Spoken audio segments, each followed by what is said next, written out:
Bismillahirrahmanirrahim. Assalamualaikum warahmatullahi wabarakatuh. Alhamdulillahirrabbilalamin. Wassalatu wassalamu ala asrofil anbiya wal mursalin wa ala alihi wa ashabihi rasulillahi ajmain. Rabbi sholli sodari wa yassirli amri wahlul uqdatan min lisani yafqahu qawli. Halo teman-teman sekalian, perkenalkan saya Aulia Wardana, mahasiswa Universitas Islam Negeri Sumatera Utara, program studi akuntansi syariah dengan NIM 0502191025 beserta 3 rekan saya, Khadijah Nuraini, Rahmi Pamela Putri, serta Sri Rahayu. Pada video kali ini kami akan menjelaskan dan memaparkan terkait materi tentang pengendalian internal dan risiko pengendalian. Ditonton sampai habis ya videonya agar nantinya dapat menambah pemahaman serta pengetahuan teman-teman sekalian. Nah, baik, di sini saya akan menjelaskan terkait dengan definisi dari pengendalian internal. Nah, jadi apa sih pengertian dari pengendalian internal tersebut? Pengendalian internal merupakan suatu proses yang dipengaruhi oleh dewan direksi, manajemen, dan personal lainnya dari entitas yang dirancang untuk memberikan asuransi yang memadai terkait pencapaian tujuan-tujuan dalam kategori yaitu efektivitas dan efisiensi dari aktivitas operasi, reliabilitas dari pelaporan keuangan, kepatuhan terhadap undang-undang dan regulasi yang berlaku, dan mengamankan aset-aset terhadap pengakuan, penggunaan, dan penghentian pengakuan yang tidak diotorisasi. Sedangkan menurut Institut Akuntan Publik Indonesia atau disingkat dengan IAP, pengendalian internal yaitu suatu proses yang dijalankan oleh Dewan Komisaris Manajemen dan personal lain entitas yang didesain untuk memberikan keyakinan yang memadai tentang pencapaian 3 golongan tujuan berikut ini. Yang pertama, keandalan pelaporan keuangan. Yang kedua, efektivitas dan efisiensi operasi. Dan yang terakhir yaitu kepatuhan terhadap hukum dan peraturan yang berlaku. Adapun tujuan dari pengendalian internal, yang pertama, untuk menjaga aktiva perusahaan. Yang kedua, memastikan akurasi dan keandalan catatan serta informasi akuntansi.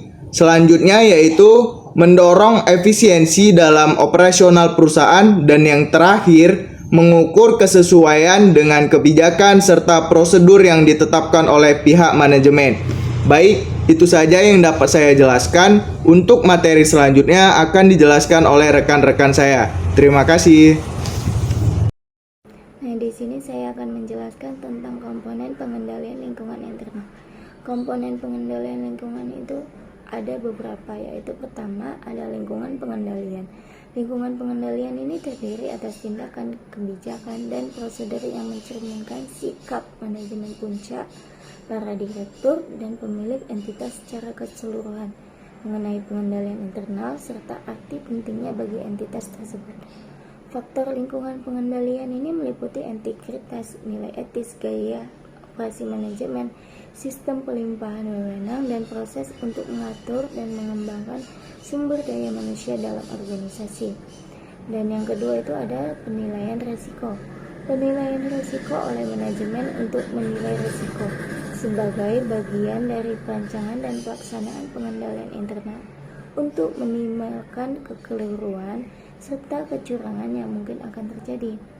Proses penilaian risiko yaitu ada seperti mengidentifikasi faktor-faktor yang mempengaruhi risiko, menilai signifikan risiko dan kemungkinan terjadinya, dan menentukan tindakan yang diperlukan untuk mengelola risiko.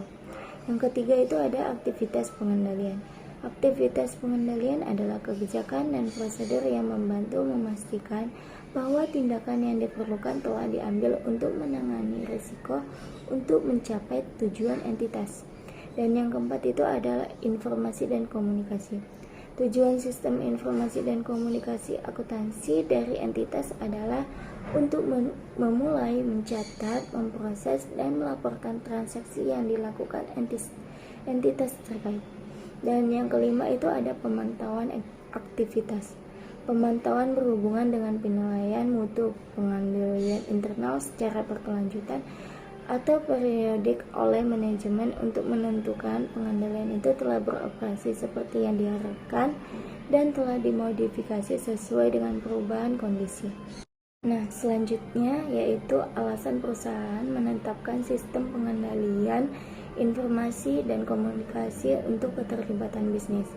Alasan perusahaan menetapkan sistem pengendalian adalah untuk membantu mencapai kinerja dan tujuan profitabilitas dan mencegah hilangnya sumber daya dengan penipuan dan cara lain. Pengendalian internal juga dapat membantu untuk memastikan pelaporan keuangan yang dapat diandalkan dan kepatuhan terhadap hukum dan peraturan. Baiklah, itu saja yang dapat saya sampaikan. Terima kasih. Assalamualaikum warahmatullahi wabarakatuh. Di sini saya Rahmi Pamela Putri sebagai pemateri ketiga akan melanjutkan penjelasan dari Saudari Hadijah Nuraini tentang pihak yang bertanggung jawab atas struktur pengendalian internal suatu perusahaan. Nah, ada beberapa pihak yang bertanggung jawab dalam suatu organisasi. Yang pertama ialah manajemen, di mana ia bertanggung jawab untuk menciptakan pengendalian intern yang efektif. Nah, yang kedua ialah Dewan Direksi dan Komite Audit. Dewan Direksi harus menentukan bahwa manajemen telah memenuhi tanggung jawabnya untuk menciptakan dan memelihara pengendalian intern. Komite Audit atau bila tidak ada Dewan Direksi harus waspada dalam mengidentifikasi keberadaan penolakan manajemen atas pengendalian atau pelaporan keuangan yang curang dan segera mengambil tindakan yang diperlukan untuk membatasi tindakan yang tidak sesuai oleh manajemen. Nah, yang kedua ialah auditor internal. Auditor internal harus memeriksa dan mengevaluasi kecukupan pengendalian intern suatu entitas secara periodik dan membuat rekomendasi untuk perbaikan. Tapi mereka tidak memiliki tanggung jawab untuk menciptakan dan memelihara pengendalian internal. Nah, yang keempat ialah personal entitas lainnya. Peran dan tanggung jawab dari semua personal lain yang menyediakan informasi atau menggunakan informasi yang disediakan oleh sistem yang mencakup pengendalian internal harus memahami bahwa mereka memiliki tanggung jawab untuk mengkomunikasikan masalah apapun yang tidak sesuai dengan pengendalian atau tindakan melawan hukum yang mereka temui kepada tingkat yang lebih tinggi dalam organisasi. Nah, yang kelima ialah auditor independen. Seorang akuntan publik dapat melakukan perikatan atestasi terpisah untuk memeriksa dan melaporkan kepada pihak eksternal mengenai asersi manajemen terpisah atas pengendalian intern entitas. Selanjutnya, saya akan menjelaskan tentang pengujian dan pengendalian. Dalam memenuhi standar auditing kedua, perlu dibedakan antara prosedur pemahaman atas pengendalian intern dan pengujian pengendalian atau test of control. Dalam pelaksanaan standar tersebut, auditor melaksanakan prosedur pemahaman pengendalian intern dengan cara mengumpulkan informasi tentang desain pengendalian intern dan informasi apakah desain tersebut dilaksanakan. Di samping itu, pelaksanaan standar tersebut juga mengharuskan auditor melakukan pengujian terhadap efektivitas pengendalian intern dalam mencapai tujuan tertentu yang ditetapkan. Pengujian ini disebut dengan istilah pengujian kepatuhan atau compliance test, atau sering disebut dengan pengujian pengendalian atau test of control. Oleh karena itu, dalam prakteknya, auditor dalam menguji kepatuhan terhadap pengendalian intern, auditor melakukan dua macam pengujian. Yang pertama ialah pengujian adanya kepatuhan terhadap pengendalian intern, dan yang kedua ialah pengujian tingkat kepatuhan terhadap pengendalian intern. Demikianlah dari saya, mungkin itu saja, dan untuk materi selanjutnya akan disampaikan oleh Sri Rahayu. Terima kasih. Assalamualaikum warahmatullahi wabarakatuh. Saya Sri Rahayu dan di sini saya akan melanjutkan materi tentang kelompok 7 bagian dari mendokumentasikan pemahaman informasi tentang pengendalian struktur pengendalian intern yang berlaku. Mendokumentasikan pemahaman tentang pengendalian intern diperlukan dalam sebuah audit. Pendokumentasian dalam kinerja kertas kerja dapat berupa kuesioner yang lengkap, bagan arus, tabel keputusan, dan memorandum naratif. Dalam audit terdapat entitas besar yang melibatkan kombinasi strategi audit. Keempat jenis pendokumentasian dapat digunakan sebagai bagian dari pemahaman.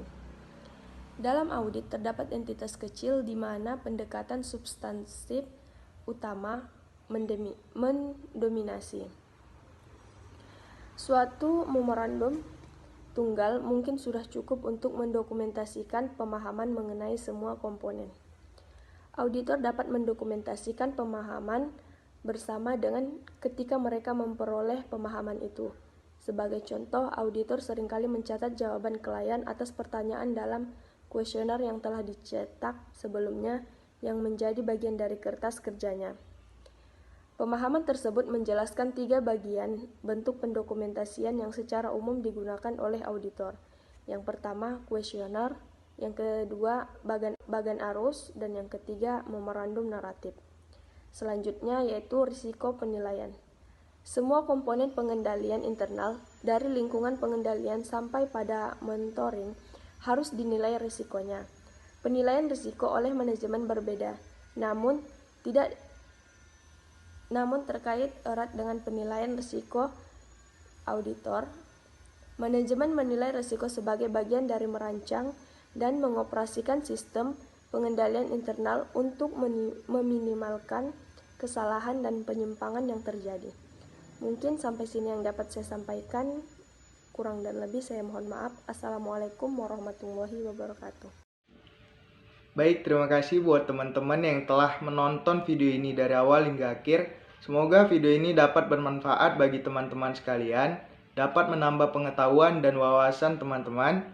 Mohon maaf apabila di dalam video ini terdapat beberapa kesalahan dan kekurangan. Semoga nantinya kita dapat bertemu di video selanjutnya. Wallahu muwaffiq ila aqwamit thoriq ila liqa'il salama fastabiqul khairat. Wassalamualaikum warahmatullahi wabarakatuh.